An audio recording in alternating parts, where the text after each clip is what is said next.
유일호 경제부총리 겸 기획재정부 장관에 대한 국회 인사청문 경과보고서가 채택이 됐습니다. 박근혜 정부의 제3기 경제팀이 공식 출범하게 된 건데요. 연초부터 중국 경기 둔화와 미국의 금리 인상, 신흥국 위기, 저유가 같은 이 불확실성의 파고가 높은 가운데 북핵 변수까지 등장해서 이 유일호 경제팀은 경제 활성화와 구조개혁을 어떻게 풀어가야 할까 고민이 많을 겁니다. 잠시 후에 오정근 한국금융 ICT 융합학회장과 자세한 이야기 나눠보겠습니다. 계속해서 여러분 의견은요. 문자 샵 0945로 보내주시면 되고요. 짧은 문자 50원, 긴 문자 100원에 정보 이용료가 있습니다. 정면 인터뷰 한국금융 ICT 융합학회장 오정근 교수와 함께합니다. 교수님 안녕하세요. 네, 안녕하세요. 네, 먼저 이 지난 2기 경제팀에 대한 평가부터 여쭤볼게요. 최경환 전 부총리 바꿀 것은 확 바꾸겠다. 이런 이야기를 하기도 했었는데 이 경기 활성화가 우선이었던 최경환 경제팀. 교수님 어떻게 평가하시겠습니까? 일단 최경환 부총리 제2기 팀은 그야말로 이제 한국의 경제부총리로서는 처음으로 그 성함에다가 노믹스를 붙인 초이노믹스라고命名이 되면서 그만큼 기대가 컸습니다. 본인도 이제 가지 않는 길을 가겠다고 할 정도로 의욕을 과시하게 됐습니다만 그러나 결과적으로 성장률이 2% 중반대로 추락을 하고 수출도 감소해서 교육액 1조 달러를 반납을 하게 됐고요. 그다음에 부실 기업도 급증을 하는 등 성공적이었다고는 평가를 받기 상당히 힘든 그런 상황에까지 이르렀습니다. 네, 그렇군요. 자, 그러면은요, 이 유일호 경제부총리 내정자 경제학자 출신이긴 하지만 그동안 국회의원이었지 않습니까? 네, 그렇습니다. 또 지난해에는 국토교통부 장관을 역임했는데요.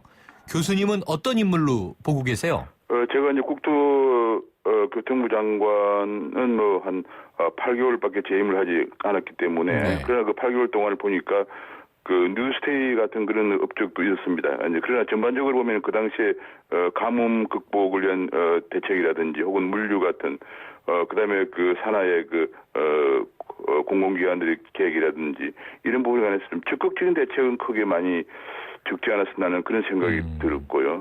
이번에 이제 조세연구원장을 역임하신 분인데 이번 청문회 과정을 통해서 보니까 대체적으로 큰 무리가 없는 점잖은 분이다 이런 평가는 나옵니다만은 지금 아까 말씀하신 대로 굉장히 어려운 경제 상황에 직면해서 이걸 어떻게 돌파해 나갈 것이냐 하는 그런 그 비전과 해법이라든지 돌파력에 대한 의지 이런 것들이 좀 약하지 않았느냐 하는 그런 우려의 목소리가 적지 않은 것 같습니다. 네, 자 일단은요 그동안 정부의 경제정책 기조에서 벗어나지 않겠다 이런 이제 이야기가 나와서 그렇다면 아까 말씀하신 이 초이노믹스를 그대로 이어갈 가능성이 높은가요?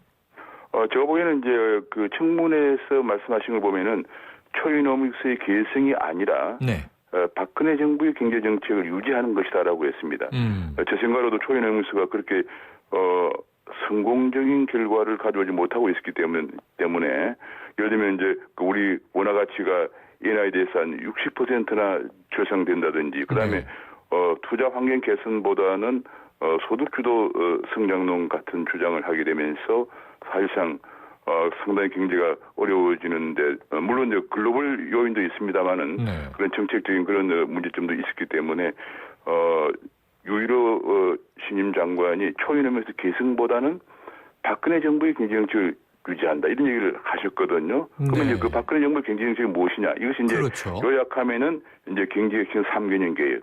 그걸 통해서 이제 경제를 부흥시켜서 소위 말하는 474 비전을 구현하겠다는 거거든요.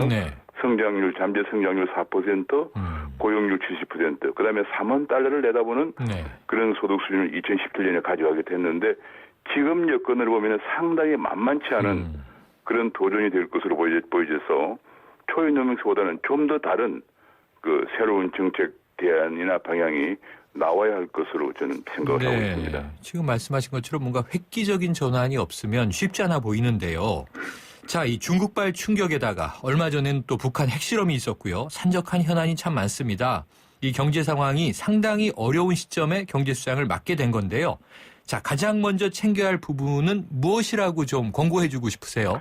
일단은 가장 중요한 것은 박근혜 정부가 4년 차이기 때문에 반드시 가시적인 성과를 내줘야 한다. 그래야만 이제 금년 총선은 물론이고 내년 대선도 무리 없이 치를 수가 있고요.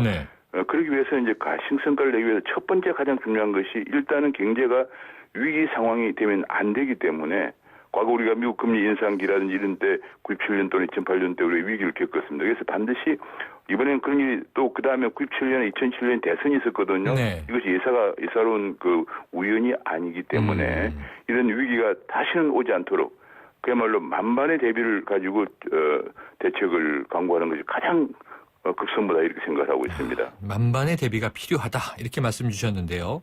자, 이 청문회에서 나온 이야기를 보니까 자 노력하면 추가 경정 예산을 편성하지 않고도 올해 3.1%의 경제 성장률을 달성할 수 있다. 이렇게 내정자가 이야기를 했어요. 가능할까 싶은데 3.1% 이 경제 성장률 좀 낮춰잡아야 현실적인 거 아닐까요? 지금 이제 많은 민간 연구기관들은 2.67% 정도를 전망을 하고 있습니다. 네. 근데 지금은 이제 제 생각으로는 지금 이제 추진하다가 벽에 부딪히고 있는 구조 계획이라든지, 네. 그다음에 이제 고부가가치 서비스 산업 발전 같은 규제 혁파를 제대로만 한다면은 가능하다고 생각이 됩니다. 그러나 우리가 흔히들 실세라고 하는 친박 좌장이라 실세라고 했던 최부 총리도 이걸 못했거든요. 네. 그래서 지금 현재 돌파력에 대한 의지가 좀 최부 총리에 비해서는 좀 약하지 않느냐 하는 그 청문회에서 평가가 나오고 있는 상황이니까 저는 그러나 그런 것을 극복을 하고 좀 더 이제 그야말로 박근혜 정부 마지막 4년째 가시적인 실적을 내줘야 하는 그런 절박한 상황이기 때문에 좀 더 강력한 추진력과 돌파력을 이게 이제 관건인데 그렇게 한 다음에 해서 구조 계획과 규제 혁파를 제대로 한다면은 가능하다. 만약 이걸 못하면은 민간 연구기관들이 전망한 것처럼 2% 중반대 심지어는 그보다도 더 못할 가능성도 배제할 수 없다 생각을 하고 있습니다. 그렇군요. 일단은 시작 부분이니까 뭔가 좀 강력한 추진을 기대한다 이런 말씀이셨는데요.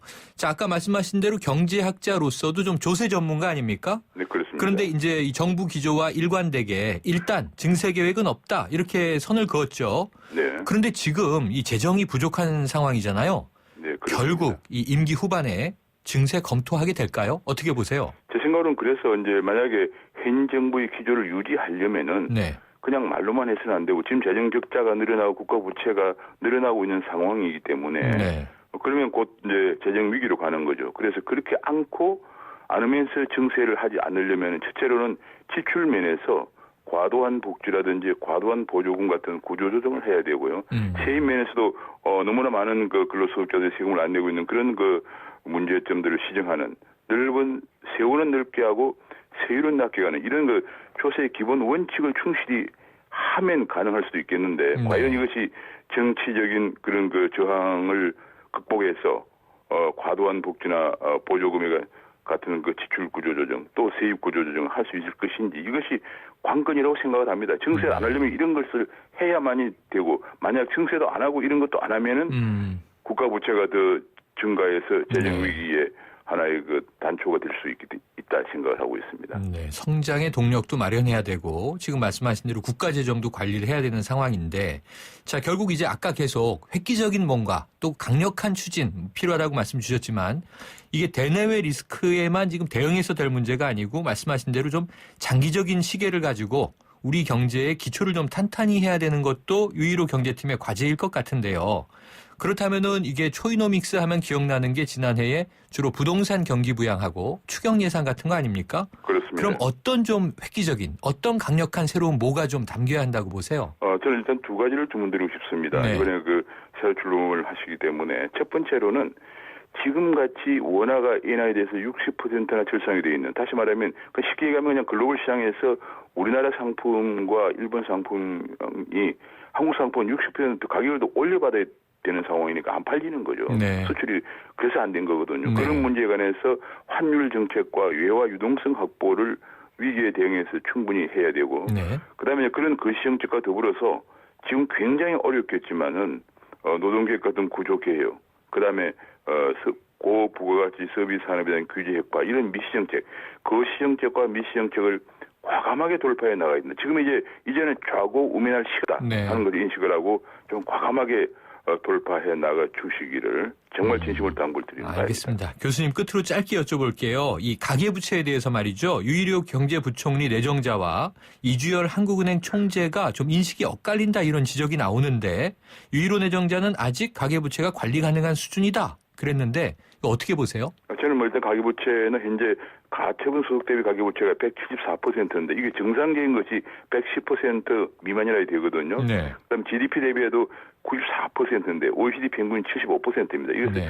뭐 이런 관리가 가능한 수준보다는 현재는 위험 수준이다. 특히 이제 미국 금리 인상으로 금리가 올라가면 가계나 가계 원리금 상환 부담이 증가하기 때문에 이 부분에 관해서는 이제 그야말로 고위험 무담보 대출 중심으로 철저하게 관리를 할 필요가 있다는 생각을 가지고 있습니다. 아, 네. 철저한 관리가 필요하다. 네, 알겠습니다. 교수님 오늘 말씀 잘 들었습니다. 네, 감사합니다. 지금까지 오정근 한국금융 ICT 융합학회장이었습니다.